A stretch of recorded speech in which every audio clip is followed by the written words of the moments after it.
तो खेसारी लाल यादव अब नहीं जाएंगे पवन सिंह के नॉमिनेशन में। इस खबर का पूरा पुख्ता सबूत मिल गया है मेरे भाई, और ये खबर अब निकल के आ गया कि ये कंफर्म हो गया कि अब पवन सिंह के नॉमिनेशन में खेसारी लाल यादव नहीं जा रहे हैं। क्या है पूरी जानकारी सबूत के साथ आपका भाई इस वीडियो में आपको बताएगा।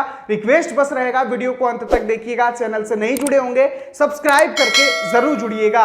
चलिए शुरुआत करते हैं आज की जानकारी। तो नमस्कार दोस्तों, मैं आपका दोस्त विशाल, स्वागत है हमारे चैनल विशाल भोजपुरिया जहान में। आज की इस वीडियो में आप लोग को बता दें मेरे भाई कि अभी तक तो ये खबर चल ही रहा था कि पवन सिंह के नॉमिनेशन में खेसारी लाल यादव जाने वाले हैं, लेकिन आज ये कंफर्म अपडेट आ गया कि अब पवन सिंह लाख कोशिश कर लें लेकिन फिर भी खेसारी लाल यादव उनके नॉमिनेशन में नहीं जाएंगे। आखिर क्यों नहीं जाएंगे, ऐसा क्या कारण हो गया कि खेसारी लाल यादव अपने बड़े भाई के नॉमिनेशन में नहीं जा रहे हैं, तो इसका भी सबूत आप लोग को दिखाते हैं। आप लोग यहां पर सबूत के लिए ये वीडियो देखिए। खेसारी लाल यादव का एंट्री हो गया है हैदराबाद में, यानी कि खेसारी लाल यादव का प्रोग्राम है हैदराबाद में, और कल ही पवन भैया के नॉमिनेशन है काराकाट में। तो जब खेसारी लाल यादव हैदराबाद में प्रोग्राम करने चल गए तो अब नॉमिनेशन में जाने का तो कोई सवाल ही नहीं उठता है। जबकि खेसारी भैया को अगर नॉमिनेशन में जाना रहता तो ये प्रोग्राम वो लेते ही नहीं, लेकिन नहीं, पहले से ही खेसारी भैया हैदराबाद के प्रोग्राम को ले चुके थे और अब ये प्रोग्राम को टाल नहीं सकते हैं।